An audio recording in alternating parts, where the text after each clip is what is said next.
Yo, yo, yo, yo, yo, yo, yo, yo, yo, yo, yo. We are the ill-advised wise guys. It's your boy, check out my boy.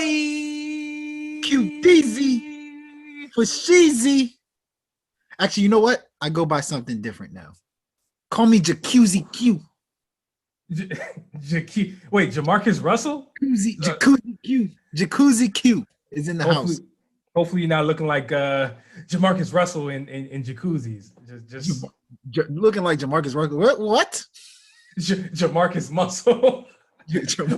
I'm just hoping you're not slacking off in the gym while you're in the jacuzzi. That's all I'm saying, bro. Come on. Hey, listen. You know, in order to get into a jacuzzi to fit in, I got such a small jacuzzi. You can't be fat. You can't be.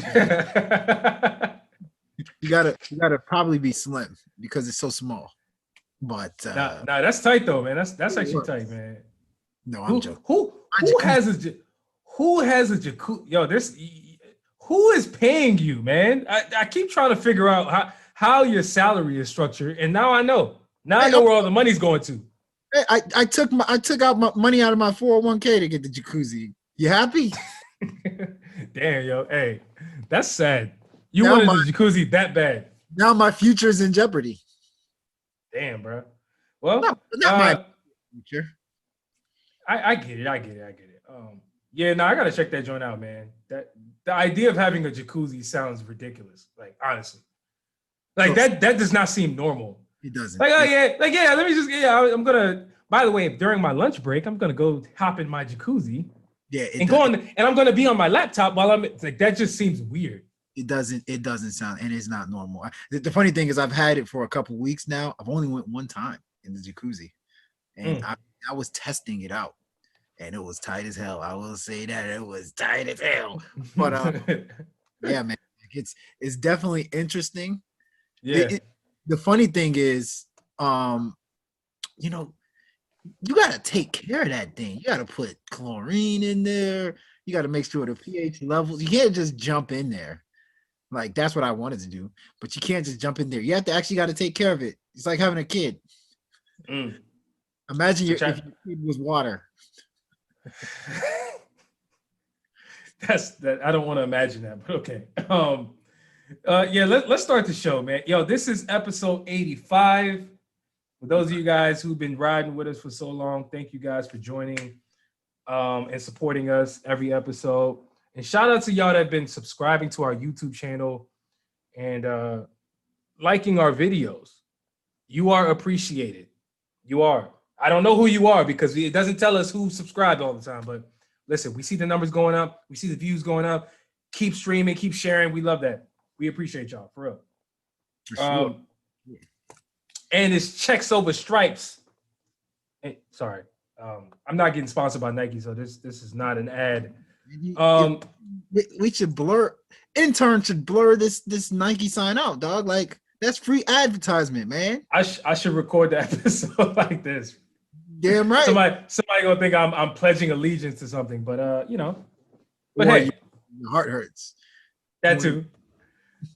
You know what? I think one of these topics that we're talking about is gonna make my heart hurt at some point. So whatever. I'm already ready. Maybe, yeah. let's just get this shit going. By the way, guys, before we kick off the show, we got an announcement. I promise it's not that dramatic, but we're gonna switch things up on this episode. Normally we give you guys our Watch the Throne segment where we talk about albums. We've been recently doing our hot topics. You guys have really been loving that. Then we get into our ill and not so advised, talk about singles and blah, blah, blah. Then we give you guys our ill-advised thoughts normally. You guys are used to that format. We're going to switch things up on this episode, and we want to hear you guys' feedback to know if you love what we're doing or not. Basically, we're just going to be going off the cuff, talking about topics that we think are relevant and you guys might enjoy. So, again, like I said, as always, we're here for the feedback. We want to definitely talk about stuff that you guys want to hear. And so let us know. As always, you know how to reach us. And if you don't, ask somebody. They know. Yeah, I mean, they know. You know, all your favorite shows, all your favorite anything evolves. And this is just part of the evolution of this show. So. Facts. I am game. Shall we begin the episode, sir? I think so. Probably. All right. Most Possibly. possibly. Yeah, man. So first on the docket, we got your boy Drizzy Drake Rogers. Do anybody even say that anymore? Like, I haven't heard somebody say Drizzy Drake Rogers in about 10 years now. They don't. They don't. Tired it. It's either Champagne Poppy, Six God, what else? Certified Lover Boy. Certified Lover Boy. Yeah, that one's weird. Hey, speaking of Certified Lover Boy, that's a great segue. Pat on my own back, but that's what we want to talk about, man. You know, Drake has been one of those acts for how long? Shit, I guess going on 10 years now. 10 years exactly when he first came onto the scene. Actually, no, about 11 years, right? 09 was 09 when So Far Gone dropped? I believe it was 09. Yeah, I mean, if you don't count Replacement Girl, in 09, yeah. Yeah, so Drake has been on the scene for about 10 to 11 years. He's given us a unspecified amount of classic albums. That's debatable. But regardless, he's been a staple in our culture for so long. And he finally announced that he's going to drop a new album called Certified Lover Boy, dropping, I think he said January 2021. January 2021. You know, Certified Lover Boy is a very, very interesting title because I feel like throughout the course of Drake's career, we've been saying some sayings have been very specific to Drake. Like only Drake can do this. How many times have we said only Drake can do blank? Only Drake. Only Drake. To me, that's like some type of talent. And I really feel like only Drake could come out with a title like this, and that should be fitting, and it might actually work for him. Like, I just want to talk about what it is that we should expect from this album, given, you know, his legacy, where he is in the you know, as an artist, where we think he can go from here. Is he fading out? Because come on, bro. You and I, we've talked a lot about Drake over the years, and I actually give you props for this. You called it probably about 3-4 months ago. Actually, it might have been longer than that. You were like, man, I think Drake is on his decline. Mm-hmm. You know? So with all of the things we talked about with Drake, what are we really expecting from Certified Lover Boy? I want to get your take first. You know what's funny? Not only, you made a good point about, you know, always saying only Drake can do this. You know, another thing that only Drake can do, he can make excuses, which I believe you brought up. He can make excuses for albums that were not good, right? Or projects that were not good. One of them he called a playlist, right? He said, oh, this is not an album, it's a playlist. Another one, he said, the one that he dropped before this, he said, oh, this was just a collection of songs that I just felt like dropping. My real album's going to be Certified Lover Boy. Right. What? Isn't that true? Like, only Drake can make an excuse, call something playlist, call something what the hell would you even call the album that was before that? What remember? You mean what? You mean the one that just dropped? Yeah, the one that just dropped. Like you're talking about Dark Lane demo tapes. Yeah, what the hell is that? A demo tape, duh. Okay, was that really Drake is in year 10 dropping demo tapes. Was that really a demo tape? Come on, man. It was not a demo tape. It was just a collection of songs that he clearly felt like he could do better than. So he was like, man, I'm not going to call this an actual serious album when it actually is a serious album. I'm just going to tell people it's demo tapes. But anyway, so I think he actually put pressure on himself for this album to be good because of antics like that. Because this one, he's saying, yeah, I actually worked hard on it. You know, I have a whole bunch of songs. Like, I think he said he had a couple, maybe like 50, 60 songs sitting in his hard drive, ready to drop with the album. So, I mean, there's a lot of pressure on him. But I will say this. I think the funny thing is, what is Drake's go-to sound right now? I don't know. Like, I mean, he kind of came left field with the song with him and Lil Durk. I love the song "Laugh Now, Cry Later."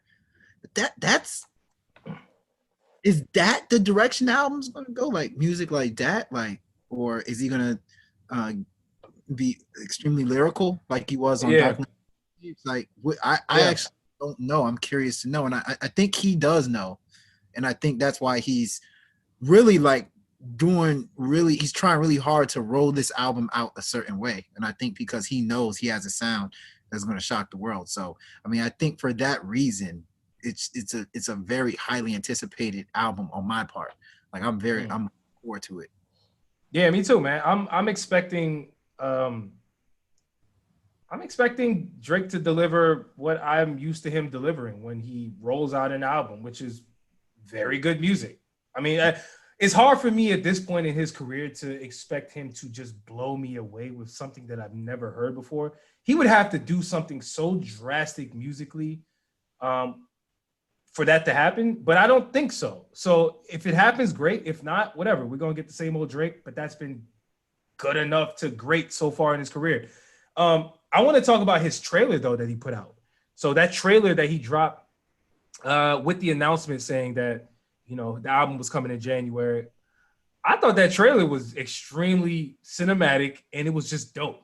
Like I just loved the way it was put together. It like took you down memory lane. I don't know if you remember it.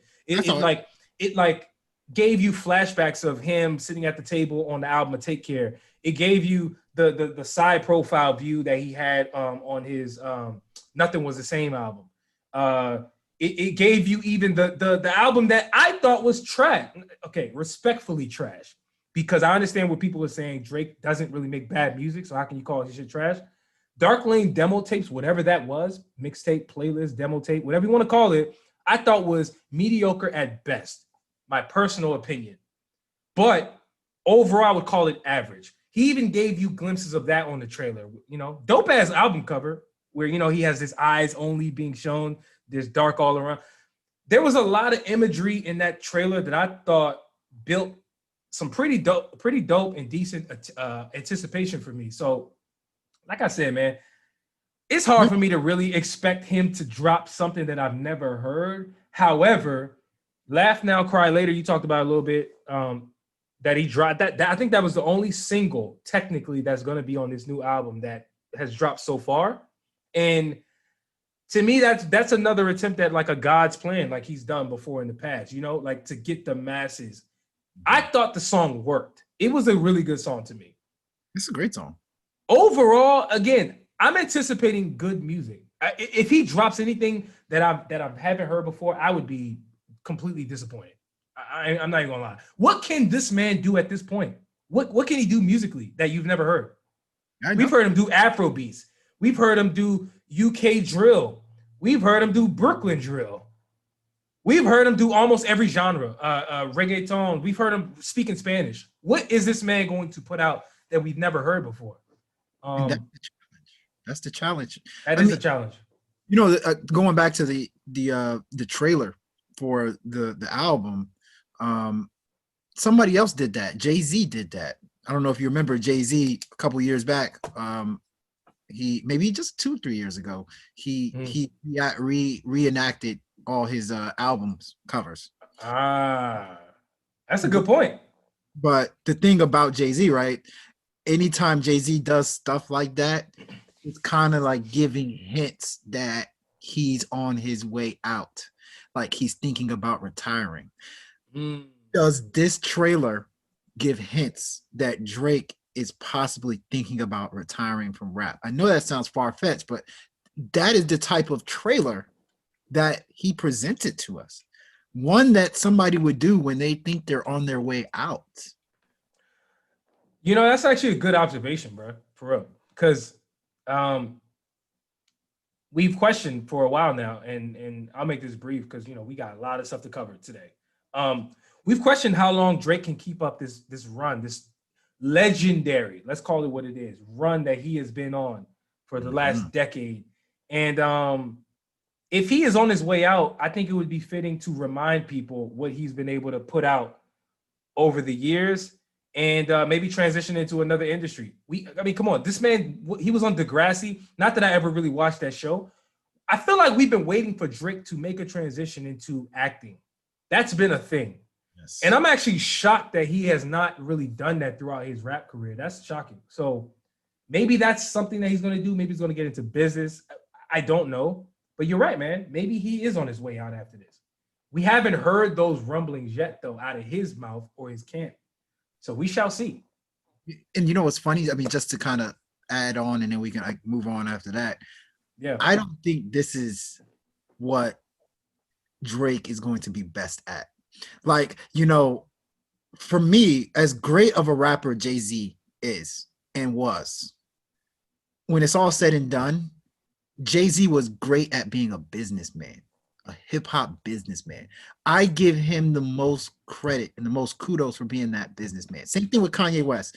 Kanye West is a great musician, great producer, great rapper, but him as a business person, I think, is what is more a bigger accomplishment. Drake hasn't really dove deep into that business side. And I think that if he gets into that business side, sort of similar to what Kanye did, sort of similar to what Jay-Z did, I think he could become a great, not just a great rapper, a great a human being, a great influencer, an all-time great entertainer. So we'll see. Yo, you just sparked something else. That's a great point. Great observation.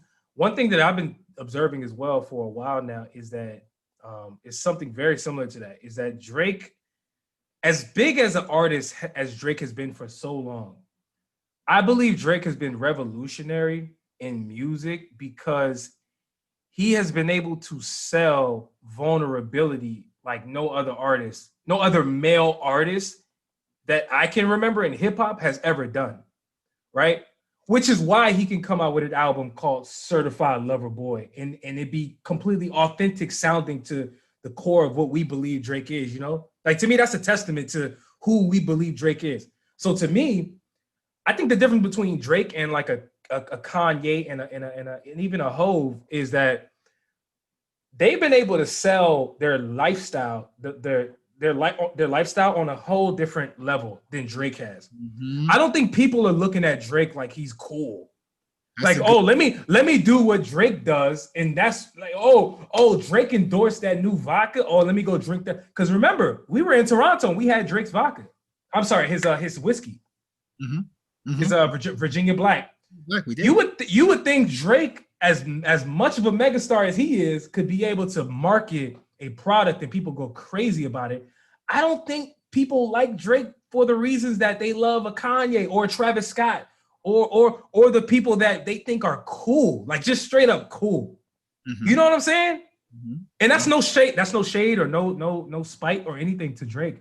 But that's just something I noticed. So I don't know. We'll see how he transitions. I mean, he's no longer, to me, like the thing that sucks about entertainment is, you know, you always exceeding expectations. So Drake has exceeded expectations, but right now, I actually I don't think he's living up to himself as a human being, his potential as a human being. Like, it's funny, I just watched the Popstar video, right? In the beginning of the Popstar video, you know, he's talking with his homie about DJ Khaled. The acting he does on that video is fantastic. Drake, sleep and laugh all you want. Drake, he's really good. Really good actor. Drake is dope. Drake is dope. Very good actor. He gives us these acting performances in doses in the music videos. Very dope as an actor. He is a very, very good actor. Very versatile. He doesn't act enough. You know, he clearly, if he wanted to sell something, he can sell something. He doesn't sell enough. Like, he doesn't pitch things out enough.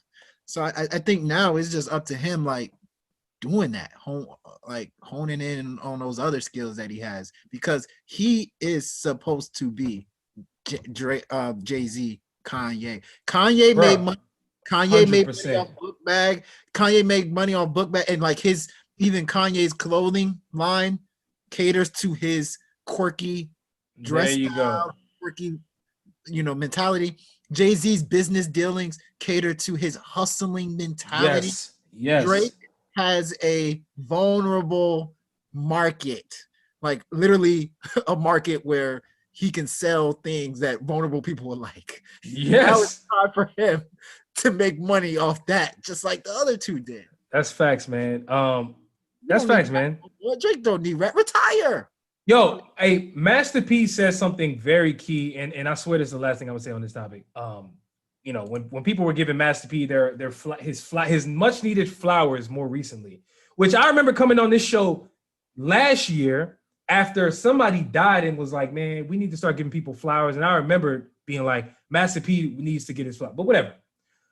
I'm here for the Master P flowers. Give that man his props. But he said something very key. He said, yo, the average lifespan of a rapper is 3 to 4 years at best. So while you are here, you need to push product because your product is going to last longer than your actual buzz and brand is. Yes. Drake is an exception because he's been around for 10 years and been at the top. It's alarming to me that he has not put out a product that has been able to penetrate the culture since he has been here. It's actually alarming, but hey, it's alarming. Look at Rihanna. Bro, Rihanna's going crazy right now. But Rihanna don't even want to make albums no more. She's making so much money off Fenty. Why even make albums? This is She should, man.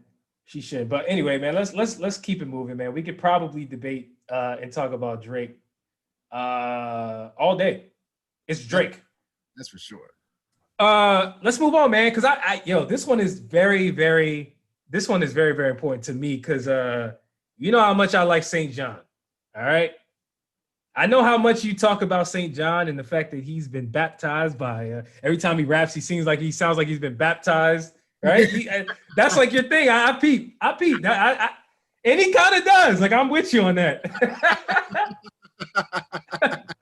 Yeah, no, that shit is hilarious. But what I wanted to talk about with SAINt JHN was you've been reading ratings game, haven't you? I saw 2 reviews of Randomly, and I saw that, and I was like, yo, this nigga got a point. SAINt JHN sounds like he has the Holy Ghost when he's singing, doesn't he? And I'm not talking about Chipmunk SAINt JHN either. No, we're gonna get to that. We're gonna get to the Chipmunk SAINt JHN.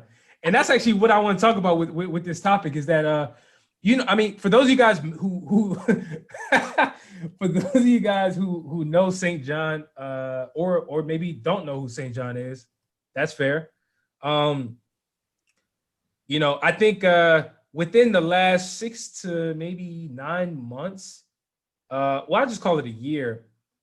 SAINt JHN put out a song called Roses, but the remix version, which was a dubstep techno version of Roses, which as of today has over 1 billion streams. So to be honest with you, I don't even know why I even said what I said before. If you don't know who SAINt JHN is, at least if you've never seen the name, you just maybe don't listen to music. I don't know. But nonetheless, for those of you guys who know who SAINt JHN is, I want to talk about the impact of that techno remix version to his original song Roses and how that is actually going to impact the music that SAINt JHN puts out in the future. Because I'll say this about SAINt JHN. He's due for an album that's going to come out. I believe it's like late November, something like that, which the album is going to be called While the World Was Burning, which is a dope title. I like it. He's dropped 2 singles so far that are going to be on this new album, Gorgeous and Sucks to Be You. That one actually just dropped. And I've been noticing this over the last couple of weeks. I saw on his Twitter that he actually got mad plaques for being recognized for the performance that Rose's remix did, overseas, really just worldwide. And to me, it just got me thinking. I'm like, bruh, is SAINt JHN being pigeonholed into a specific sound? Because let's be real, how many new artists in hip hop have we ever seen get their notoriety In other words, their first poppin' song was a remix to their original song. How many times have we seen that? I don't think I've ever seen that shit. For real, for real. So to me, it got me thinking, like, what does this actually mean for SAINt JHN's music and the type of music that he was intending to put out versus the music that he now has to, I would think, has to make to satisfy all of those fans that know about him through the techno version. I want to know what you think, man. Because I think he has to balance that very well to me. It's not going to be this thing where he's like, oh, I'm just going to keep making the music that I want to make. Respect to him if he actually does that, but I would think that this would compromise an artist's creativity. You know what I'm saying? For sure. I would think it would.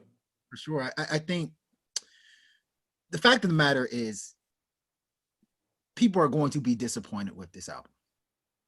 That's just the fact of the matter. People are going to be disappointed with this album because it's not going to sound like the song that made him blow up. The good thing that the thing that SAINt JHN has working for him is that I believe a lot of people in the music industry understand how great he is. Like SAINt JHN, before he even had like any major singles, was on an album with Beyonce. Jay-Z has been pushing SAINt JHN these last couple of years. SAINt JHN in the industry is known as somebody that is great. And in my opinion, it's not necessarily if people know how great you are, it's if the industry knows how great you are. There's always going to be a place for you. So he has that working for him. But I mean, you know, Ratings Game has a Reddit, and my great coworker Renee, she put out a post on Reddit about SAINt JHN. Everybody's saying it was about Gorgeous and his other song. This is trash. This is garbage.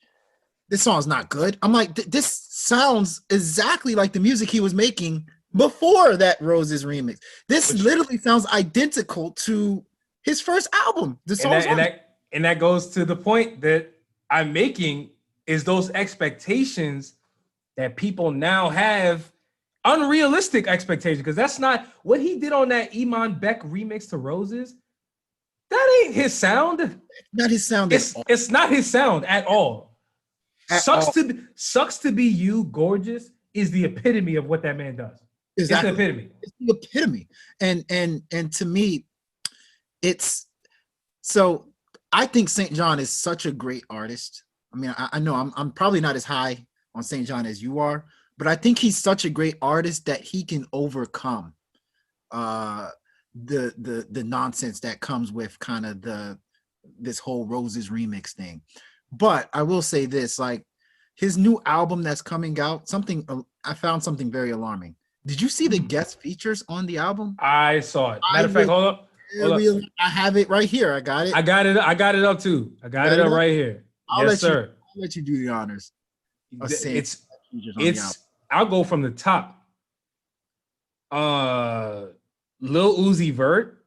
Don't like it. I must say, when he had the joint, when he put out Trap with Lil Baby, before I heard the song, I didn't think it would work. Then I heard the song and I was like, that's a hit. And Lil Baby did not actually destroy that song. He actually had a decent performance. So I'm not about to sit here and act like Lil Uzi Vert is going to fuck it up. However, I will say I'm alarmed by that name. I am. This way. I'm alarmed. I would have liked if Lil Uzi Vert's going to be on the album, I want him to be only one of two features on that album. Usually when you see that, like The Weeknd yes. treatment like The Weeknd, when he's on somebody's album, he's only is one of like two people. That's facts. That's facts. I would like that. So we got Uzi, High School Reunion. That's part 2 from his last project. Monica, Lil Wayne. That's the other thing. He has 2 songs in a row that are named after the song on the previous project. And now listen, I'm here. I'm a SAINt JHN guy. I fuck with his music. I'm sure he's going to do something really good. But the baby? Huh? I mean, listen, Uzi. Sorry, A Boogie with the Hoodie. Very good performance on the original Monica Lewinsky. Again, if you asked me these questions before I actually heard the original songs, I would tell you, what the hell are they going to do on this song? And surprisingly, A Boogie put up a very good performance on the original Monica Lewinsky. So I'm not alarmed about his name. The Baby, I am though. I am. I ain't gonna lie. I'm alarmed. Future,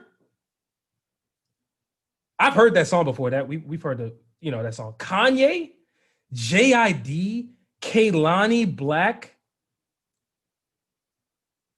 It's very commercial sounding. It sounds like he is becoming the star in which I know he is essentially destined to be from his musical talent. It's not about that. It's more about the fact that I just feel like I'll tell you the one that I hate the most. I don't know how I feel about JID on this joint. What the hell is JID doing on this song or on this album? What is he doing here? Their vibes are. And I love JID as an artist, but I just don't understand. But again, we're all talking preliminarily before the music drops, right? So we have the right to change our opinion, especially when the album drops and the shit might be fire, I could easily be like, oh, okay, what I said was not warranted because he actually delivered. Who knows? Well, I mean, I will say this.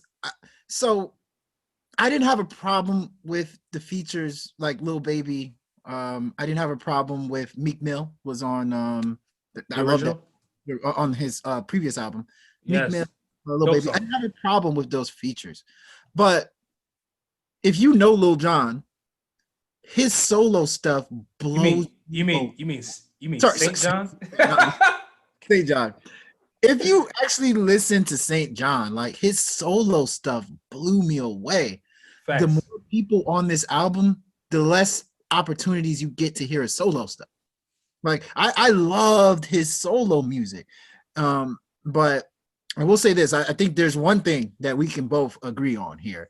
And that is once this album comes out, maybe like 2 weeks later, he should just make Imanbek chipmunk it. Hey, which song? The whole album? Just chipmunk the whole album. And he should start doing it. Because remember back in the day, every single rap album had a screwed and chopped version. Like from now on, SAINt JHN should do that. Like equivalent. I actually like that. I like that, man. I actually like that. That might work for him. Again, based on where he's got his popularity over the last 6 to 12 months, hey, that might be fitting, actually. It might. Look, if I'm in a Zach, I will be alarmed if the Chipmunk album debuts higher than the regular. Ooh. I would be like, we have a problem, guys. This is not good. But see, that goes to the overarching topic that I brought up, and it's how is the Chipmunk version, aka Imanbek version of his song, going to affect people's ear when he drops new music? Yeah. Right. How's it gonna do, man? But we'll see. We shall see. Let's move on though. I think it's an interesting combo though. We want to know what you guys think though. Let us know. I was gonna say, let me just add something real quick. Yeah. I truly believe this. I love Nelly. I truly believe this. I think Nelly's career, his career went down the hole when he dropped that double disc. Remember? And one of them debuted higher than the other one. His career ain't been the same since. It really hasn't. It has not been the same. Something about that left a bad taste in people's mouth. Yeah. Suit versus I think it was like suit and I forget, man. Suit versus Ty? I cannot remember. I don't remember. I think it was like Suit and Sweat. But yeah, one debuted higher than the other. I was like, damn. Man, yeah. And meanwhile, in 2020, Nelly's still putting out music. I heard country songs. Country song. Yeah, he's a country. Yeah, man. Rock. Hey, man, he's from St. Louis, man. Cut him some slack for those of you guys who are judging. You know what I'm saying? I'm not judging. Not you. I'm talking about the people out there who I know are like, oh, there goes Nelly putting out country music again. Hell didn't like the country over and over again. That was a classic song. That is a classic, I must say. I must say that. Let's move on though, man. Let's move on. Let's move on, man. NBA YoungBoy. I wanted to talk about him, man, because you know, I started to notice this recently, and you know what it hit me? It hit me when he did a remix to The Story of OJ, which, by the way, respectfully speaking, what he did on The Story of OJ remix musically was awful. I'm sorry. I just have to say that. This is no slight to his overall discography. I actually enjoy some of the music he puts out. Like, I really do. You know what I'm saying? But what he did on that joint, I wasn't really feeling at all because it just didn't mesh. Like, his flow, I don't hear what y'all are hearing. If whoever the hell thinks that shit is fire, I don't see it nor hear it. I probably won't. He tried to show the world he has like an artistic side, and it just kind of it just ended up blowing up in his face. Kind of. I know exactly what you mean. You feel me? So ultimately, where I'm going with this is that song, the remix to The Story of OJ, to me is a prime example of the polar opposite opinions that people have about NBA YoungBoy's music, right? Some people think he's fire, right? Other people are like, I don't like his music at all. Like, I rarely have heard somebody in the middle who are like, I think he's okay. You know, and listen, great. You guys think whatever you want about his music, but to me, I'm talking. This topic is less about his musicality and more about why he is not regarded more in hip hop than he actually currently is. And the reason I say that is because NBA YoungBoy for a few years now has been one of the top selling hip hop acts. Not even hip hop. You know what? That's even limiting. I'm not even going to put that label on. I'll just speak in general about music. On YouTube, the second largest search engine behind Google, NBA YoungBoy as a musician, as a rapper, call him whatever you want, has been the most streamed artist on that platform for the last year and a half. If that don't tell you something about his effect on whoever is tuning in, then you're just not, you don't really want to even contemplate or even accept what his music means to certain people. So you take that fact, right? Because that's a fact. That's not debatable. It is. And then you mesh that with how he's actually received by the people and by artists, by awards, right? And it's like people want to act like his career doesn't even exist. Like what he's doing isn't impacting people. Because at what point do the numbers meet the tastemakers? He's selling out. He's doing all these numbers streaming wise. He's breaking all of these records. He you know what I'm saying? People are really listening to his music, but it seems like the tastemakers in the industry are not really giving him credit at all. So I feel like that's a dilemma that a lot of artists face. But to me, NBA YoungBoy is a prime example of that. You know what I'm saying? Do you feel that as well? Yeah, you know, I definitely agree with you. You know, there's a word, right, that has become very popular since Donald Trump has been president, and the word is base, right? You hear that word so much when you're listening to CNN, Fox News, et cetera, et cetera. Donald Trump has a base, right? But his base are what they claim his base is are not the best people in the world. You know, like they say that his base a lot of times white supremacists, you know, his base are the Proud Boys. He would never flat out cater or say to white supremacists or Proud Boys that, yo, I support you. Anything you want, I'm gonna give it to you. Because he can't. Because that's horrible people. But he damn sure knows that is his base. And he needs that base. NBA YoungBoy has a base. His base it's probably horrible people. Because think about his music. His music is very toxic, very violent, he talks about shooting people up, killing people. That base is not marketable. Executives don't want to market that. But however, they know that base exists. NBA YoungBoy knows that base exists and he caters to that base, but it's a base that people do not want to acknowledge exists. That's what I think is going on right now. I think that his because I mean interesting. In all seriousness, I mean, at the end of the day, like I listen to his music and I'm just like, this is just too toxic. I'm in a good place. I have a nice house. You got a jacuzzi. I'm mentally stable. I don't need to hear anger. That level of anger in my life. It's I don't need it in my life.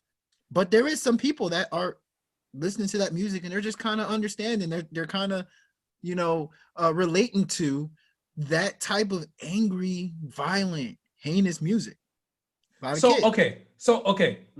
I hear what you're saying, and I respect it, but I do want to challenge you on that a bit because here's the thing. He is not NBA YoungBoy. We talking about him. He is not the only person that talks about the type of content that he talks about, right? That is even getting more notoriety in the public than him. For example, when 6ix9ine was who he was prior to the snitching shit, right? He talks about killing people. He talks about smashing your girl. He talks about all the violent shit on a regular basis, but he's being marketed to the kids. He has rainbow hair.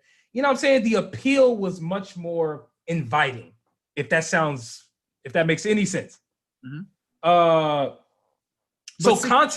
Content-wise, I feel like they were talking very similar things. I'm with you though. NBA YoungBoy is extremely violent, very toxic. We're not debating on that. I'm just saying, I think what's going on with NBA YoungBoy and his lack of support in the media and why he's not covered like he should be based on his actual base.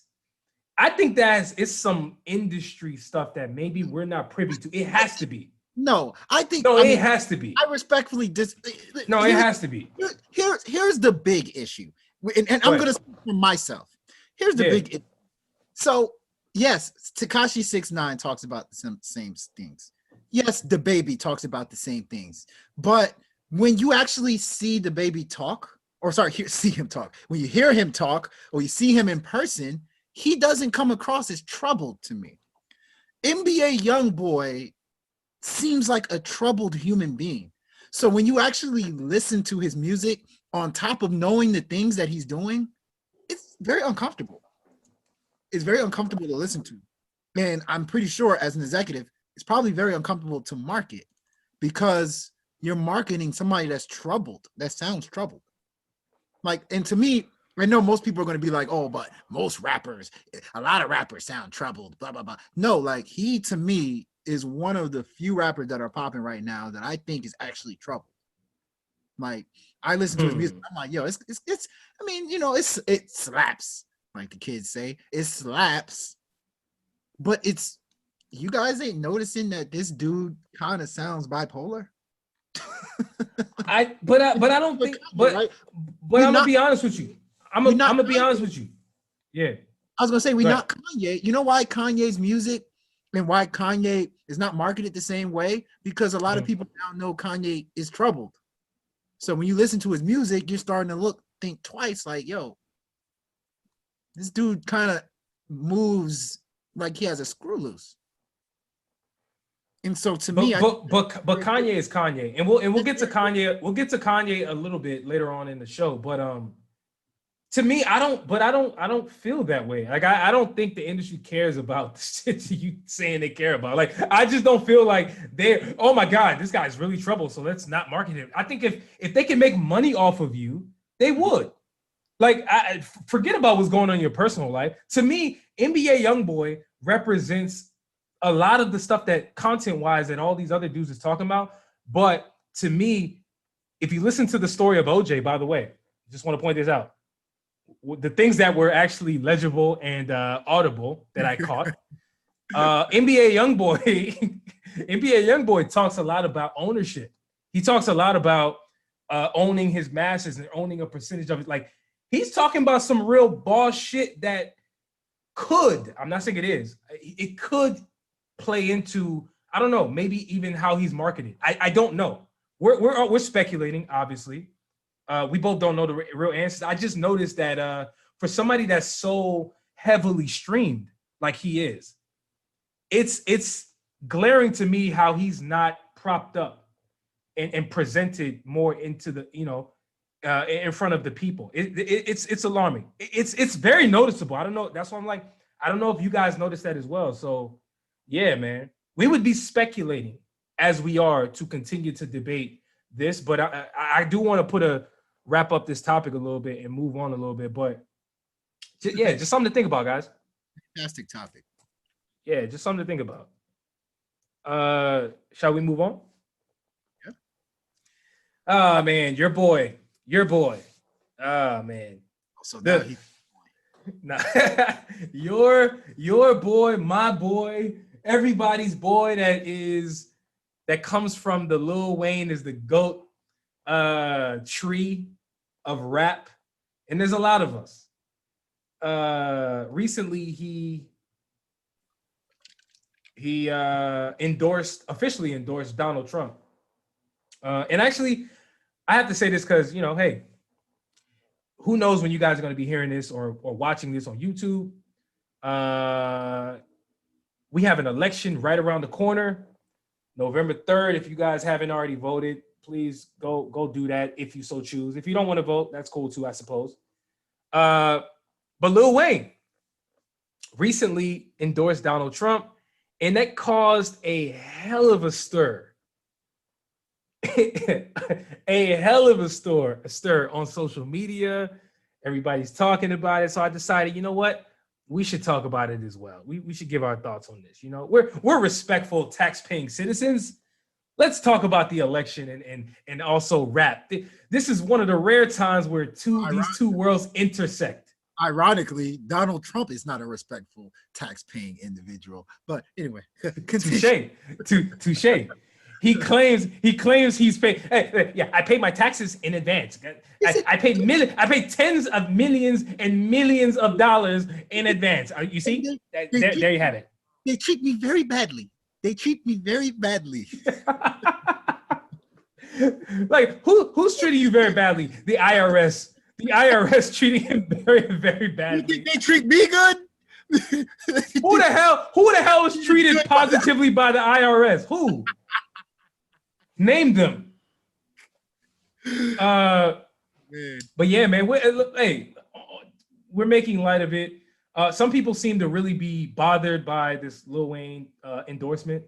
But do you care? And if you do, what are your thoughts on it, man? What were your thoughts on just the whole presentation of it all? Why did we introduce thought to this conversation? Come on, man. You know, thought all thoughts lives matters. I'm sorry. Kind of similar to SAINt JHN, like the conversation we had with SAINt JHN. I've known Lil Wayne for years now. And throughout the years, whether it be in his music or in his interviews, he has said questionable things to people. Like, for instance, I'll give you a good example. And these are just off the top of my head. I'm pretty sure there's more. He said that he does not believe racism is still in America because he has a lot of white fans at his shows. He said that. That came out of his mouth. He said that. And he also said, I mean, this one I get it. He said he loves cops because a cop saved his life, which I get it. And so, he said these type of things. He said he doesn't believe in racism. He also said he doesn't believe racism is in America because a racist act has not happened to him before. And then he proceeds to say a white cop saved his life. So he said things like this, amongst other things like F is for phenomenal, folks. So, so it's like, I'm not surprised. I'm not surprised at all. There's this, with the election going on. F is for phenomenal. Hey, he's also said some genius things like real G's moving silence like lasagna. We gotta give him his credit where props is due. I'm just saying. That was genius. Only poets and real notable, honorable citizens can come up with such genius. I'm sorry. That was genius. But yeah, I mean, I saw this coming from a mile away. I mean, it brings up a bigger conversation. Like, just because a person is black doesn't mean that they're automatically Democrat. Yes, I agree with that. But this doesn't surprise me. But however, remember Lil Wayne made a song called Georgia Bush? Remember that? Yes. Georgia? I do. And he was just trashing everything, like, I guess George Bush's response to after Katrina. Pretty much trashing everything. I think Donald Trump, throughout these last couple of months and couple of years, has done enough bad things to be trashed for it. The fact that he openly and happily endorsed them, to me, is a little hypocritical, if you ask me. And what bothers me the most about Lil Wayne and some of those quotes that he said is, it's almost like he is turning his back on the black community, right? Majority of those quotes are kind of like saying, I'm not aware of the troubles that are going on in the black community. What happens to me matters. And to me, Georgia Bush was personal because it was his city, his state. And that's when he bashed him. He said racism doesn't occur because a white cop saved his life. That's because that happened to him. It bothered me, Donald Trump, who has been for years racially saying some racially insensitive comments, a lot of them geared directly at black people. You're just turning your back again on the black community. So that's troubling. I'm not gonna lie, but at the same time, that's him. I'm not surprised. Yeah, man, you said a couple key things, man. Damn, and I don't know. I don't even know where to start. But I'll start. I'll start with where I believe I should start, which is with his actual tweet that made people go crazy. Right?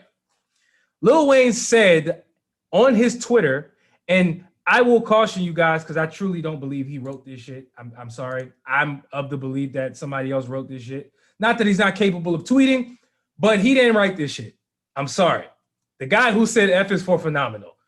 He said, and I quote, just had a great meeting with @real Donald Trump at POTUS. Besides what he's done so far with criminal reform, the Platinum Plan is going to give the community real ownership. He listened to what we had to say and assured he will and can get it done. And followed by that was one of these emojis. Y'all know what the fuck I'm talking about. I don't know what this shit's called, but that's besides the point. Gnarly. He ain't right. Gnarly. Boom. He didn't write this fucking tweet. The photo op that he took with Donald Trump was super nasty. Like, that joint was beyond cringy. And look, here's the thing. You said something key, and actually this is a good time to bring it back up. All black people are not Democrats. I think historically, especially more recently, that has been a topic of conversation, right? Where there seems to be this awakening in black people, and rightfully so, where we shouldn't be pigeonholed and held to one party as if the Democratic Party are the only people who do anything for black people, right? And actually, it was alarming to me. I feel like that's the fucking episode title of the day. How many times have we said alarming? But when Joe Biden went on the Breakfast Club and made that comment that if you're not black, like basically if you don't vote for him, you're not black, right? To me, a very alarming statement to make. Lets me know a lot of things about the mentality of politicians and the Democratic Party. Lets me know a lot. It lets me know a lot about older politicians and historically how they believed that they have the black people's vote on lock, right? It lets me know a lot about that. So with all that being said, if you are a black person and you are a Republican, more power to you. I think everybody, especially law-abiding citizens, have the right to vote for whoever you want. You know what I'm saying? Like, everybody should vote their interests. If you have things that going on in your real life that affect you, if it more closely aligns to the Republican Party, go vote for the Republicans if that's what you want to do. Same thing goes for the Democrats. Where I think, and so with that being said, if Lil Wayne is an actual Republican and his interests align with, Republican Party and Donald Trump, so be it. However, I just feel like everything you said about Lil Wayne's history, right?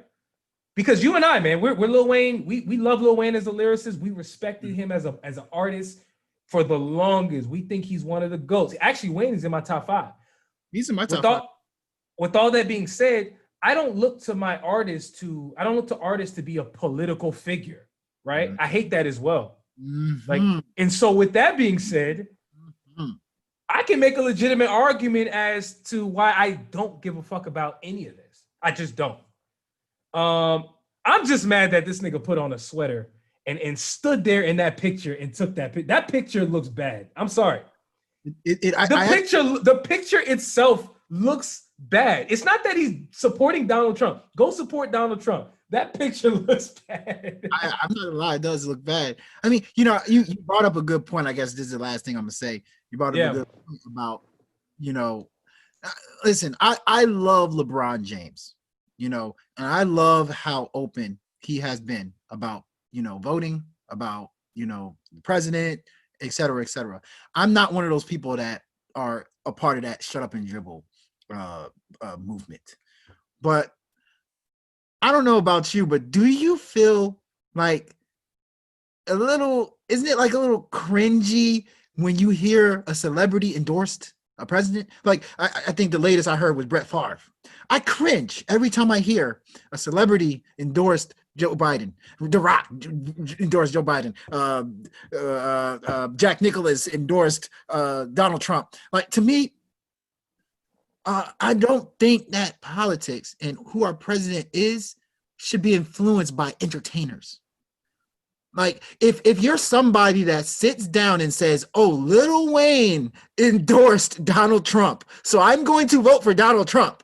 If you are somebody that does that, to me, I don't know. I may think a little lower of you. I'm sorry that I was to say that. But if Lil Wayne is the one, if you are an undecided voter, boom, and Lil Wayne's endorsement of Donald Trump, that should make you not want to vote for Donald.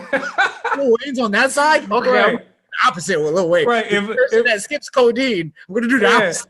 If Lil Wayne was the deciding factor that made you vote for Donald Trump, I question a lot of things about you. But I want to go back, man, because I'm telling you right now, I highly doubt that this man read anything about Donald Trump's plan. He said the Marshall Plan is going to give the community real ownership. What community? Is he talking about the black community? Which community? What is he talking about? Like, that man, let's call a spade a spade. What's the over on under that Lil Wayne actually read Donald Trump's plan? It's not. What's the over under? I think it's more likely than not that he did not read that man's political agenda. Listen, it's nonsense. It's nonsense. I'm sorry. To add on to what you're saying, right? Like, listen, I hate this is ill-advised wise, guys. We don't really dive deep into politics, but let's dive deep a little. We're here. What plan? Okay, coronavirus is going on right now. Have you heard a legitimate plan out of the man? Okay, number one. Have you heard a legitimate plan about healthcare? Donald Trump, they always say, hey, Donald Trump, what's your plan for healthcare? Oh, it's going to come out in 2 weeks. Trust me, it's going to be the most beautiful healthcare plan ever. Has it come out? No. So what reason do you have to believe that you sat down with Donald Trump and he said he's going to come up with a platinum plan that's going to help black people, that it actually will happen? No. You know that it's actually going to happen. No. But here's the other thing. First of all, everything you said was facts. Exactly. Everything you're saying is everything you just said is a great observation. Here's another observation I recognized in the tweet. And this is what I don't like about these celebrities and in general, the weaponizing of politics and shit like that. When he says the platinum plan is going to give the community real ownership. If you know anything about the platinum plan, the way it's been marketed, and I'm not a politician, so please, if you guys know more than I know, please correct us in the comments or tell us on social media. It's all good. Hey, we're ill-advised for a reason. Sometimes we don't have all the details. It's all good. If you know anything about the platinum plan, they're marketing that towards black people. So why can't Lil Wayne say the platinum plan is going to give the black community more real? Why is he saying the community? How come he didn't just say black? Like, to me, there's this like tongue-in-cheek, like hide your hand type marketing when it comes to just the things that people say. Like, if you're going to stand on your endorsement, that's cool, man. Do your thing, Lil Wayne. Great. But speak, in my opinion, speak your whole truth. Like, give your entire opinion about why you actually, are endorsing Donald Trump. Again, I don't think he's a bad person. I'm not one of these people who tie politics to your morals all the time. To me, it's about, I need to hear you out. Yeah. Like, if you're supporting Donald Trump, I need to understand why you're supporting Donald Trump. And if it's something that like makes sense, okay, cool. Like, if it doesn't make sense, I'm not gonna stop being friends with you. But yeah, we have different political views. Like, it is what it is. It is what it is. It is what But to me, to sit up there and wear that sweater in the Oval Office or wherever the hell they were and take that picture, that's the definition of pandering and being a puppet. And you're a puppet. Look back, like you're a puppet. Like people got on Ice Cube for weeks because he met with Donald Trump. I personally had no problem with it because I don't think there's anything wrong with you meeting with whoever the president is and trying to like uplift your community. There's nothing wrong with that. And we shouldn't attack people who want to meet with political leaders, regardless of their actual party, to see what they can do to help the community. So I'm not mad at Lil Wayne for aligning himself with Donald Trump. It's about the fact that, to me, I don't believe he actually knows what he's talking about with this platinum plan shit. And that picture was super nasty. I keep trying to, like, photo ops are a real thing. They last. He could have simply did exactly what he did behind the scene and not took that picture. It changes the perception of everything to me. It really does. Well, I mean, it changes things. I will say this. I mean, this is an important topic, so I think it's okay if it's longer than the other topics. We were talking about this off the air. Like, we in the black community should not be able to be bought so easily. So you mean to tell me this guy who has been saying racially insensitive things for years now, he simply tells you, oh, I'm going to come up with a plan that helps black people. Oh, I'm buying in. We should not be getting bought so quickly and so easily. Like, I once again, I commend LeBron James. I am pretty sure Jared Kushner, right? Jared Kushner, when LeBron James was, speaking out against Donald Trump and the NBA and Donald Trump were going through that whole back and forth. Mm-hmm. Jared Kushner came out and said, I don't understand why they're doing what they're doing. I'm going to personally reach out to LeBron James and we're going to try to figure something out to help with the NBA and back and forth, blah, blah, blah, blah, blah. You think LeBron James picked that phone up? Like, you did all this trash talk. You did all this thing. Black Lives Matter. Don't matter to me. Such and such. You think he picked that phone up? Probably not. And even if he did pick the phone up, he wants real change. NBA players, they said we're going to get on this NBA court when real change happens. Not no like just, oh, we're going to talk about change. No, we want action right now. Lil Wayne had one conversation, maybe he had multiple, but he's basically endorsing him on the tweet because he said he has a platinum plan that's going to help Black people. Is that easy? And listen, man, we have to, and you talk about this all the time, maybe not necessarily on the show as much as, you know, we probably should, but we got to stop putting these celebrities at a pedestal, like as if they mean more than you. You have your own voice. Everybody go out there and do what's best for them. Obviously, look out for your community. But when you see someone with a track record like Lil Wayne and the stuff that he said over the years, the fact that he could fix his mouth and say that racism does not exist. To me, his mentality is flawed. I'm sorry. I'm calling it what it is.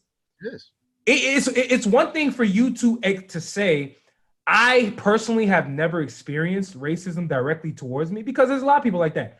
I can honestly say I'm one of those people. Like, I don't believe that I have been overtly discriminated against like a lot of people have back in the day.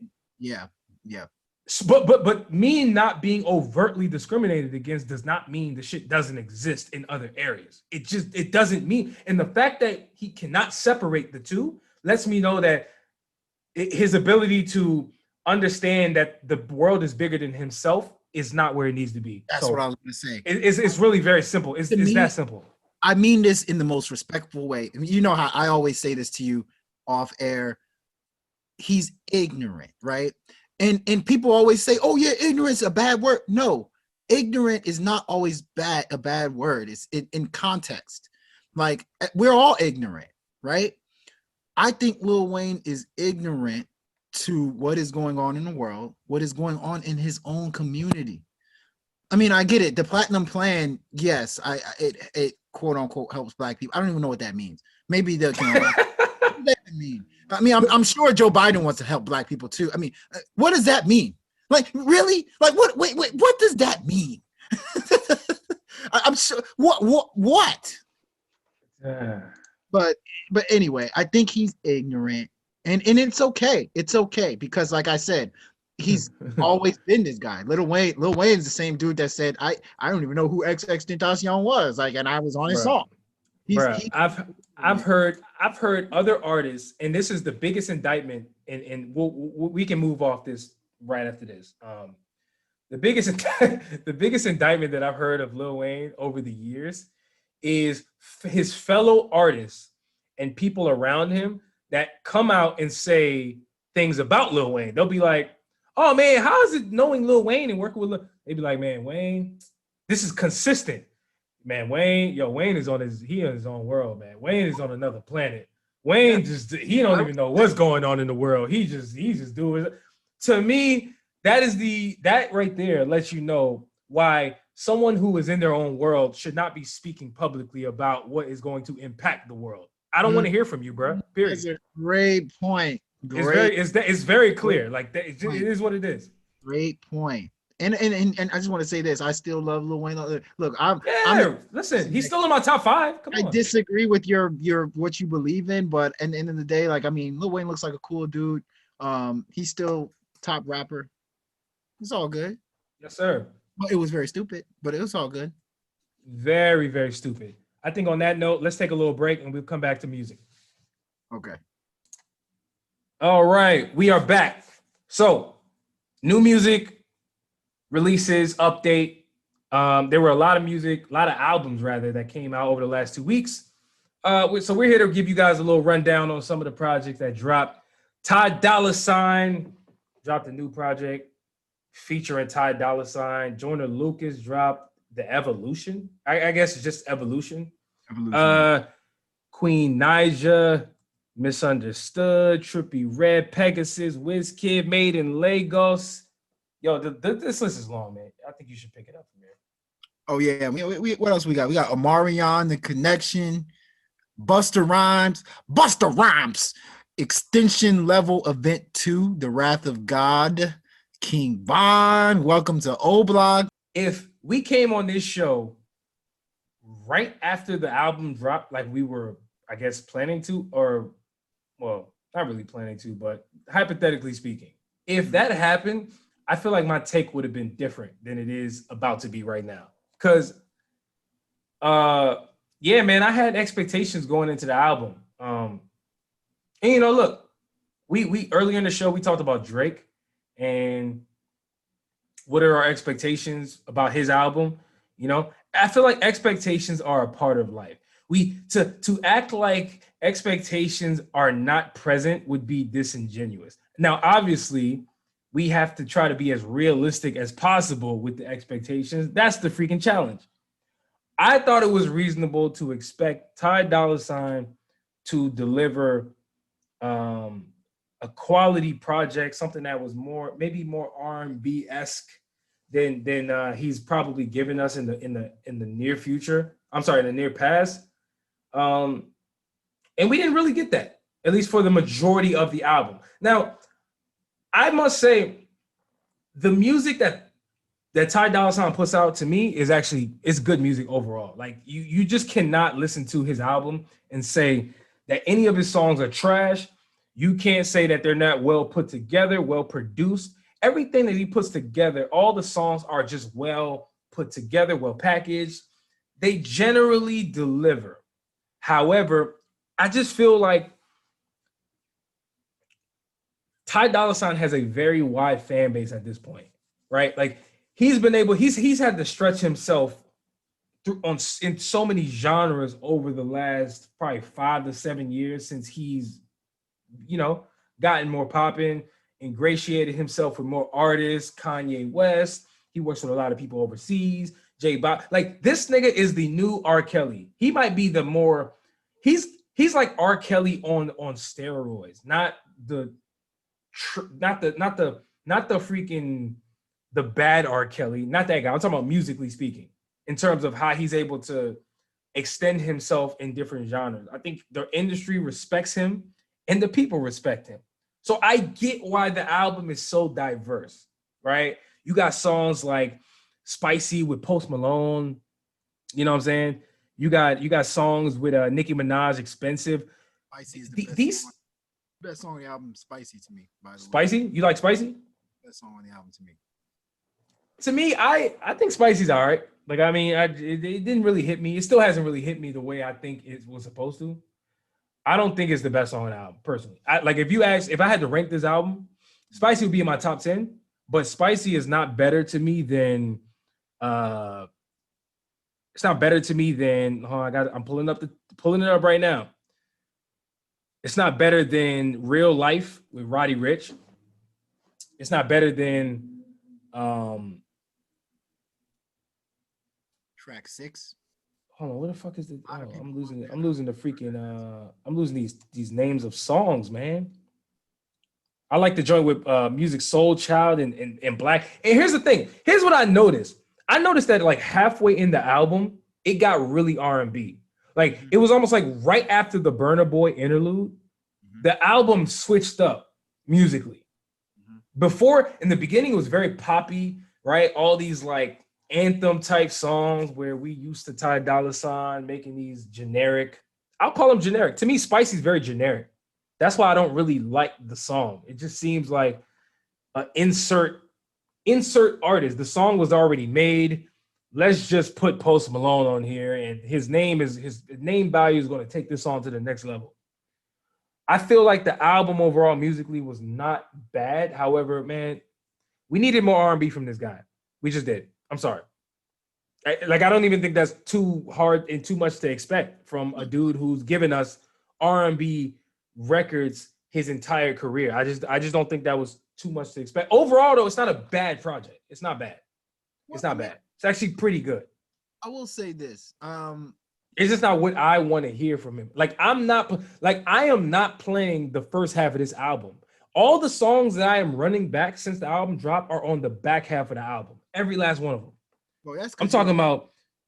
That's because you are R&B. Nah, not at all, man. I like ratchet shit. Hey, man. You like R&B more, but that's not true. Actually, that is true. Ty Dolla $ign, right? Like This I say this respectfully, as respectfully as ever. Ty Dolla Sign, don't get mad at me. I love Ty Dolla Sign, but Ty Dolla Sign makes gimmicky music, but he makes the best gimmicky music on this planet. Like you know, some people can make gimmicky music, but not like Ty Dolla Sign. His gimmicky music is actually fantastic. Like Spicy is gimmicky, right? Expensive is gimmicky, but it is fantastic gimmicky music. Like he's the best at that. See, you call it gimmicky. I call it generic. To me, them songs are just generic as hell. Like they don't have flair. Like it's just this basic topic that he wants to touch on. He's saying all these basic generic terms. Insert generic lyric. Oh, I got VVs on my wrist. Oh, 20 carats on my neck. Like, yes, he sounds great, but it's all basic. It's basic.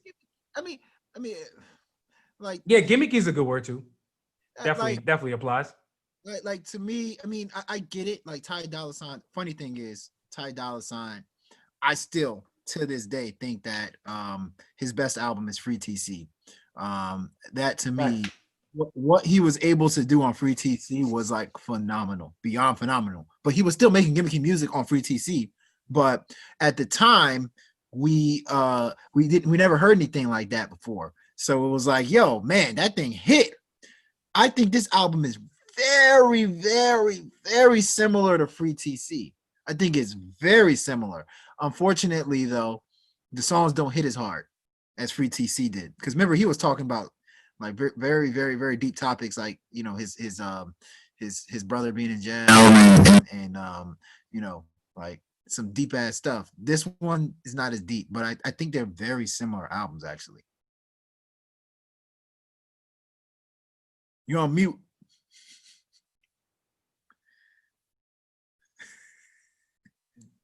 What I was saying was Free TC, believe it or not, had some pop songs. Like remember that joint "Bring It Out of Me." Oh, you know, man. he was trying to show people his versatility as an artist on that album, which he did. He executed that joint.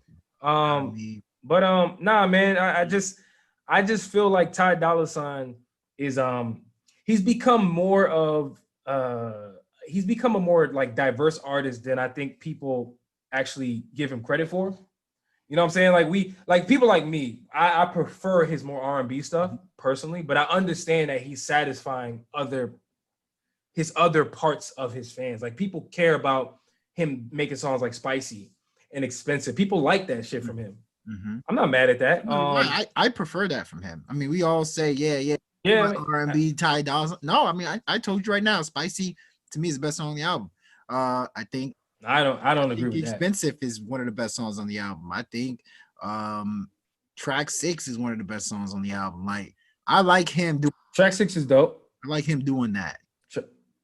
Track 6 is dope. To me, I think some of the best songs that have replay value are at the top because they're more like the tempo is very high. However, like I said, I prefer the back half of the album. Okay. I even like the joint with Gunna, Powder Blue. That one's dope. It's not that one is like if I'm talking about stylistically, that would actually belong on the first half of the album because it fits more. Yeah. Like it just fits more with the gimmicky generic shit that we're talking about. Yeah.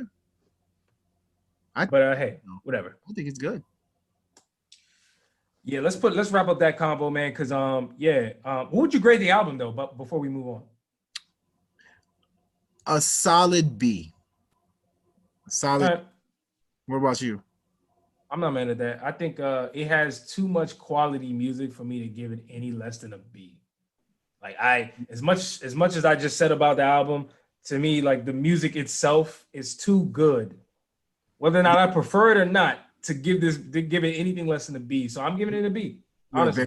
You're a very smart man. Just saying. I'm just saying. I will say this. I would give that album title a F. I hate it. I actually loved it.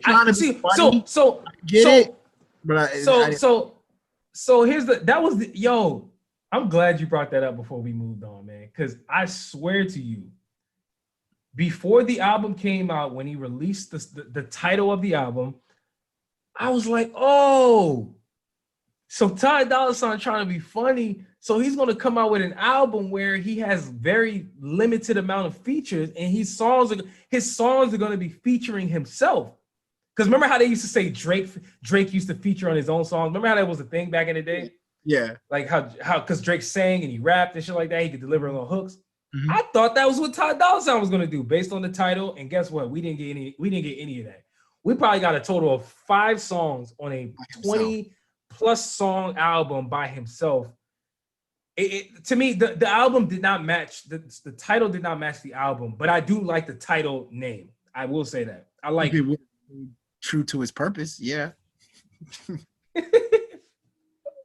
Yeah, you know what's funny? I see. Sorry to bring it back up, but you know what's funny? What I thought he was actually going to do was have a feature on every single song, like kind of treat the album like sort of like Drake's playlist type thing, where it's like, yeah, I'm just gonna feature, like I'm gonna have like people. It's gonna be other people's songs, but I'm gonna be on the hook of them, or I'm gonna be like on a verse of them. That's what I thought he was gonna actually do, but. There was absolutely rhyme or reason to why he named it that. It doesn't make sense. What about your boy Joyner Lucas though? Joyner Lucas dropped Evolution. What about Joyner Lucas, man? Listen. Joyner Lucas is that guy that I think he's an interesting artist because for real, I'll talk about the things I like about him before I get into some of my gripes with Joyner Lucas. Honestly, I love Joyner Lucas's his creativity with his music, and what I mean by music, I just mean like even down to the visuals, right? Like that song "Snitch" on this new album, right? Just the way he put the song match with the video, match with everything. Joyner Lucas is a storyteller, and I appreciate that about him, man. I really do. There's not a lot of dudes who be telling stories so intricately put together like him. And so overall, for real, this album is pretty good. It's pretty good. Like it has very, very strong music on it. I like the couple of these joints. Of course, Snitch is a pretty good song. I also liked what's the name? I also like that song Things I've Seen. I liked On This Way with The Game. There's a couple joints on there that I really I'm still playing. Like I honestly play both of those songs every day. I really play both of those songs every day. Like I rarely play Joyner Lucas songs day. I don't think that's ever happened. So that lets me know the effect that he was able to like at least put out with this album. But what I'm starting to notice about Joyner Lucas is his inability to not be trendy. Like Joyner Lucas to me he's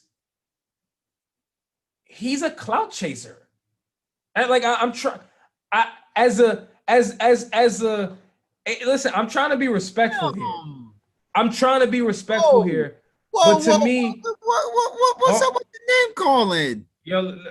I'm respectfully, okay? All right. You can say whatever you want unless you say respectfully right after. You can say whatever you want. You're a clout chaser. Respectfully. You're stupid. Respectfully, you're dumb. No. Joyner Lucas is not dumb, but I do believe he's a clout chaser, and I mean that respectfully because he does it tastefully in a lot of respects, right?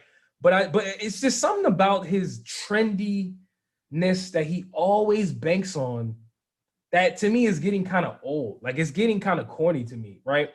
He's always trying to capitalize off of the now.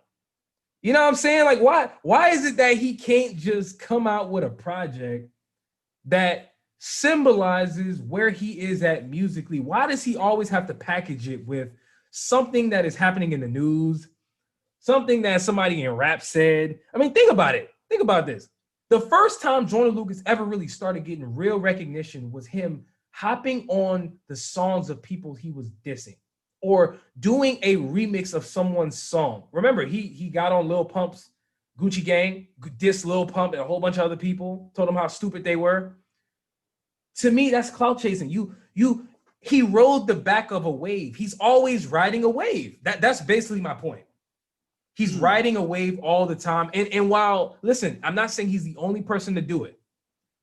I just feel like too much of his catalog is based on riding waves. And to me, that's starting to leave a bad taste in my mouth, honestly. And that's taking nothing away from his talent.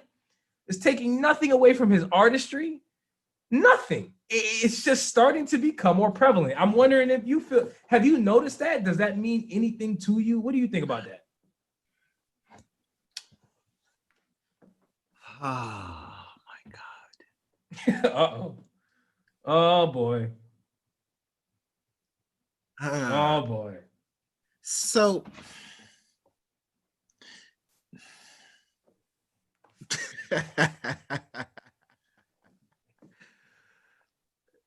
so here's the thing. All right. I mentioned this a couple months ago. I said J. Cole.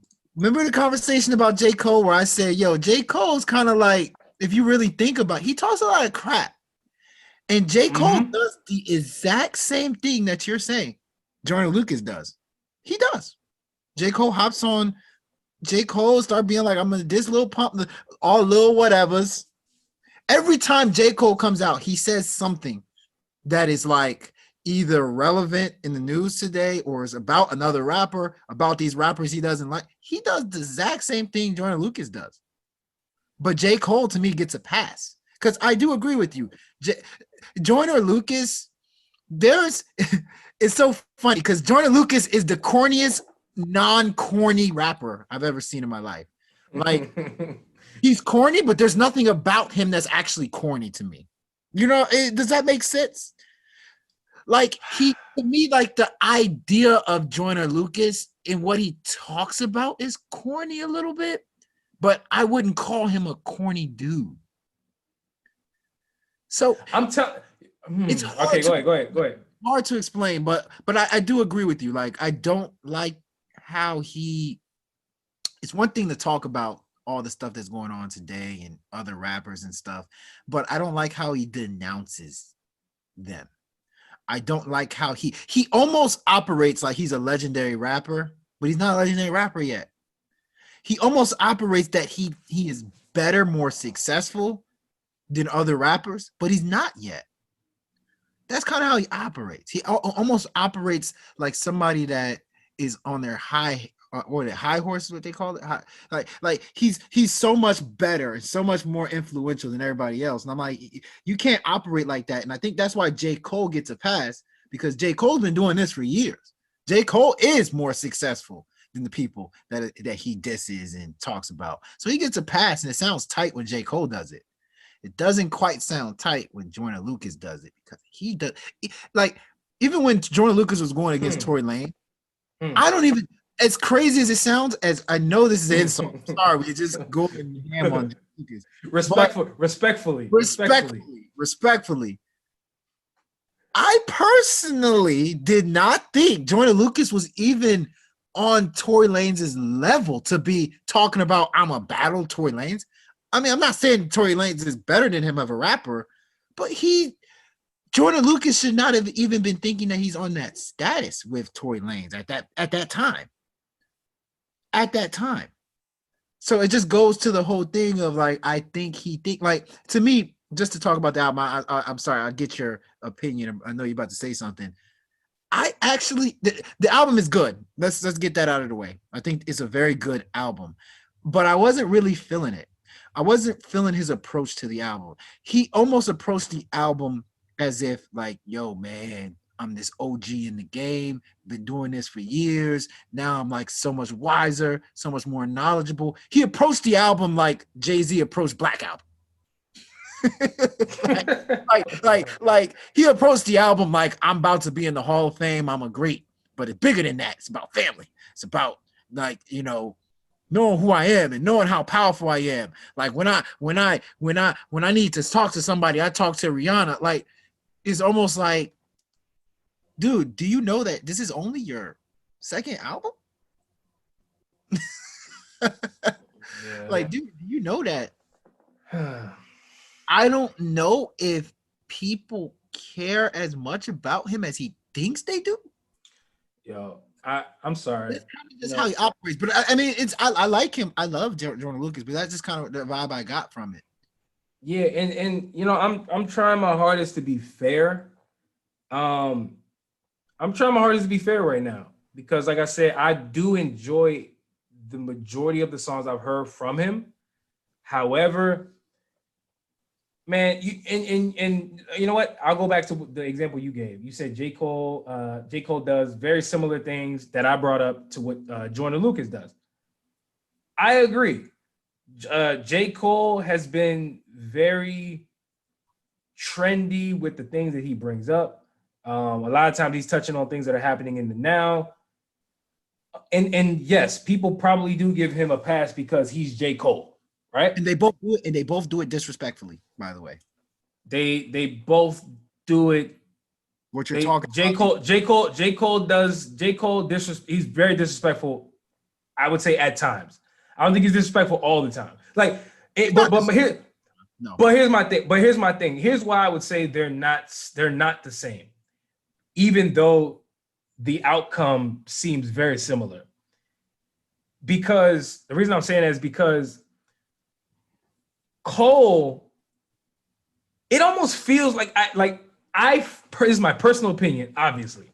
I believe Cole's intentions are genuine. I feel like he genuinely is trying to get something off of his chest.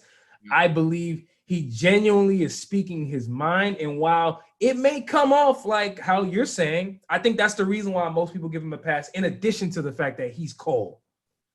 To me, when I talk about Joyner Lucas, I'm not sure what his intentions are half the time. As a matter of fact, I would actually lean more towards him doing it for clout. That's why I am saying he's a clout chaser, because all of the signs that I've seen him do since Joyner Lucas got on the scene has been him riding a wave of some sort. And to me, you can't be on these many waves for this long and not be able to surf on your own. I'm sorry. You like what I did? You like what I did there? You like what I did there with the surfing? Yeah. That was. But seriously though, like I just feel like if the way he raps in his music, right? OG, that is this authoritative type tone he comes with, right? You can't be having those types of delivery and those type of messages and not be your own entity. You're coming up with your own concepts. To me, that's what he lacks. And to me, while he is very creative at utilizing the moment, telling stories around the things that are happening now, I feel like he's lacking that authenticity in his own creative approach to his own music, right? Like he dropped his last album, ADHD, and there was songs where he was sounding like different people, right? Everything down to that, right? There were songs where he was sounding like P&B Rock. Genuinely, I felt that way. There were songs where he was sounding like Young Thug.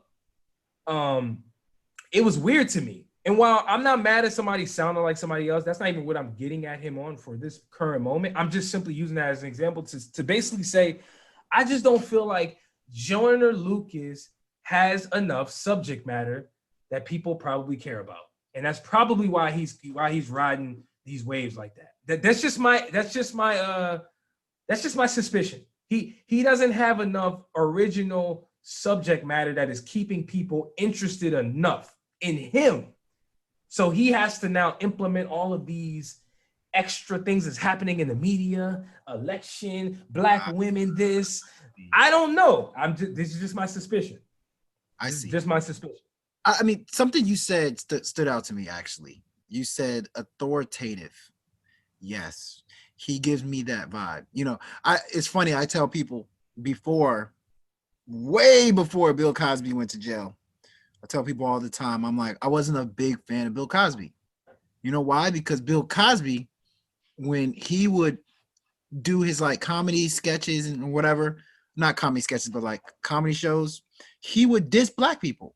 He would just be like, yo, man, you guys aren't good fathers. You need to be in their life. I'm like, who are you to like, who died and made you the damn principal for black people? Yeah. I feel like Joyner Lucas, to me, kind of comes with that same tone. Like, throughout the album, he talks about, man, y'all partying. I don't understand why y'all partying. Like, I'm at home chilling, watching Netflix with my son. Like, he said that. That's literally, he said that on the album. He says stuff like snitching. Who died and made you somebody to teach somebody else about snitching? Thank you. Like, you're why? So, and look, and here's the thing. I don't want to hear that from him. But that's the thing, right? Like we I'm sure somebody will hear what we just said, hear what you just said, hear what I said earlier, and be like, yo, there's a bunch of people who sound like authoritative figures. Y'all don't say that about them. Y'all don't say what y'all saying about such and so whoop-de-whoop or whoever the hell y'all want to insert name, right? I think some people do it more egregiously. Like Joyner Lucas he has made a early career. By the way, I just want to point out a dude who we said, or who a lot of people thought was never really going to put out music like that. He dropped 2 albums in a year. That's impressive. Like, how long was ADHD teased? Probably for like 3 years. ADHD, the album, ADHD, dropped ADHD finally, 2020. And then he drops a whole nother album. That's impressive for a dude who we didn't expect music from. We were waiting on music from for a long time. So anyway, put that aside. I think a lot of people are going to hear what we're saying and disagree and be like, yo, y'all are not being consistent and y'all don't call other people out. I just feel like take a look at some of the key things we've said, right? Like authoritative, riding waves. There's nothing wrong with that, but I can call it out if I think it's not genuine. Like I just feel like it's not genuine. Well, I really feel that way. Here's the funny thing. So it goes back to our favorite argument of all time. It goes back to our favorite argument and our favorite punching bag of all time. Logic, right? Logic is very similar to Joyner Lucas. It's like he comes across as authoritative. He comes across as somebody that rides waves. He comes across as somebody who sounds like a whole bunch of different people. My problem with Logic has always been that he does not sound like he's for the culture. He sounds like he's trying to copy the culture. He's not, it doesn't look like or feel like or seem like he does anything to contribute to the culture. Now, J. Cole, I brought up his name, right? J. Cole contributes to the culture. He does. He links up with other people. He feels really about that life. Jay-Z's authoritative. Jay-Z contributes to the culture. Jay-Z does things that and Jay-Z doesn't ride waves. He created his own wave. Logic and Joyner Lucas are two dudes, authoritative. I would say Logic rides waves more than Joyner Lucas does, but Joyner Lucas still does. And then also Joyner Lucas, it seems like he touches on these topics, but I don't want to hear his opinion on snitching because that's not what he is even about. Like, does he even? That's what I'm saying. That's what I'm saying. That is exactly my point. Like, so who anointed him as the now commentator to now illustrate these things that's happening in the world? That's why it's like it's very clout. Like, why are you even talking? Like, why are you talking about this? Like to me, I wouldn't call it like I know you say clout chase. I wouldn't call it clout chasing, but I understand where you're coming from. It's just more so like I call it like that's why I use the word clout chaser is probably like I said. I said it respectfully. Maybe there's not a respectful way to say that. It's more like that's why I said he rides waves. Like he just rides the waves of the things that are happening in the culture, and he wants to make a spectacle out of it. To me, I would say it goes back to he doesn't feel qualified to talk about some of the things that he talks about. He doesn't seem like to me, and I know that sounds harsh. I know that sounds disrespectful. I'm not trying to be disrespectful. Like Jay-Z sounds qualified to where he can talk about drugs. Jay-Z can talk about drugs because he talked about selling. He always was talking about selling it. I don't think Logic can talk about drugs because to me, that's not what he's about. Like in interviews that I've heard by him, just hearing him talk on whatever, he's not about that life. Joyner Lucas has not said anything that makes me indicate that he's really about that no snitch life. Like to me, I mean, and maybe he is, but that's what I'm saying. But to be able to make a song called Snitch, Lil Durk hasn't even made a song called Snitch, and I know Lil Durk is like, yo, I really hate snitches. Lil Durk probably gotten in trouble because of snitches. I'm talking about rappers that are ingratiated heavily into that crap. Hasn't even made that. Facts. Yo, here's the beauty of life. Here's the beauty of life. Somebody may hear what you just said and be like, but why are you qualified to qualify Joyner Lucas, right? Hey, everybody's entitled to their own opinion. This is our opinion. I'm speaking my opinion. You giving your opinion. Y'all give y'all opinion when you hear this. We want to hear if you agree or disagree. Like, do y'all get these feelings? Do you feel where we coming from or not? Like, and it's cool if you don't. Go ahead. I was gonna say, by no means am I trying to be disrespect because exactly. Me too. I'm not trying to be disrespectful at all. If we were to like, come on, like if we were to start talking about movies, right? Like we're like, oh yeah, man, like cinematography. I don't think you're qualified to talk about movies like to that level. I'm not qualified to talk about movies to that level, so I'm not going to. Like I'm not gonna talk about we always talk about the snitch thing. We never do a deep dive. I'm not qualified to talk about snitching. I'm not doing qualified to talk about guns and all that stuff that's going on in like these mean streets. I'm not qualified for it. I don't talk about it. Joyner Lucas doesn't feel like he's qualified to talk about the stuff that he talks about in his music. To me, personally, I don't know the dude. I don't know the man. Maybe he is. But it just feels like that to me. Nah, I feel you. I really do feel you. Like, I don't know. Again, I can have that opinion, but also listen to the music and judge the music objectively. And like I said, I think the album is good. Let's put a button on the conversation. I think the album is good. However, I just see little troubles. They seem very slight to most people, but I think it's a bigger problem that needed to be addressed about Joyner Lucas and where he's trending. But hey, man, you guys let us know what you think in the comments on YouTube. Let us know Apple Podcasts. Let us know on social media if you agree or disagree with the hell we just said. I want to know how crazy or genius you think what I said or what Q just said is. Bro, we need to stop ill-advised, dog. You said what? We need to stop being so ill-advised, man. My God, listen, man. That's what they pay us for. That's what God pays me for. Okay. That's what God pays you for. God is my manager. He's my boss. He's my provider. Okay. The man upstairs. The man upstairs. He provides. Man, that's all I got to talk about today, man. For real. Like, I think this has been a dope show. Like I said, you guys, you can expect more of this format from us in the near future, especially if you like it. Let us know. We really want to know what you guys think. If you're on YouTube, share the video, comment, like, dislike. If you dislike the video if you don't like it. I don't care. Like, let us know. I don't care what you do. Just show us what you feel. And we'll adjust accordingly. How about that? Maybe next time, if you guys like it so much, maybe I'll stop saying respectfully. Maybe I'll just say disrespectfully. You're like, what? I've never heard that. Disrespectfully. Disrespectfully. I disrespectfully disagree.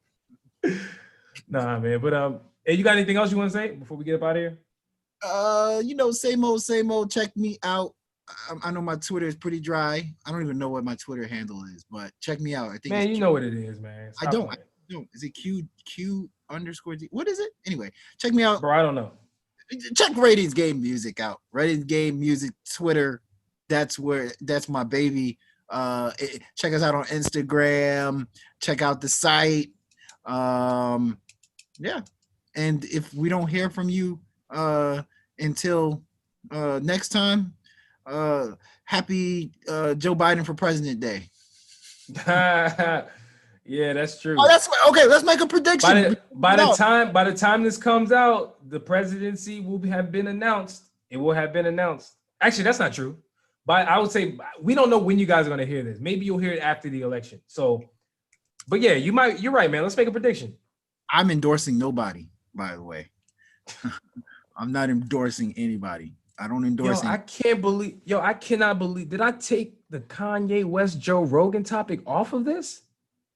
Holy shit. Anyway, I wanted to talk about Kanye running for president. I'm not endorsing anybody except for Kanye West to go into a mental hospital. How can I endorse the actual hospital that is going to admit him as a patient? That's who I want to endorse. Was it that crazy? No, I'm fucking around. It was actually a good interview. I liked it a lot. Okay. I liked it a lot. Except for he just started rambling probably, but it was a 3-hour interview. So I don't caution you guys to watch the whole thing. I got through about half, maybe 2 hours, and I was like, I can't do this anymore. Yeah. But anyway, I got Joe Biden, man, like in a relative landslide, to be honest with you.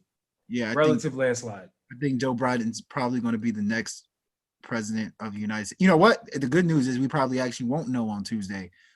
They saying that they may let people know like weeks later. But I heard about that. Yeah, but I mean, I think Joe Biden's going to win, but I do think it's a lot closer than what a lot of people think.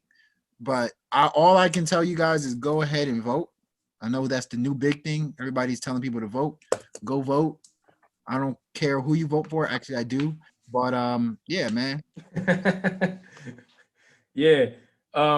Isn't that interesting that celebrities always telling people to go vote, but they do care who people vote for, you know. But they will never say they will never say who you should vote for, but they go say, hey, you guys, we need you to vote. Go vote. Wink, wink. Exactly. Go vote.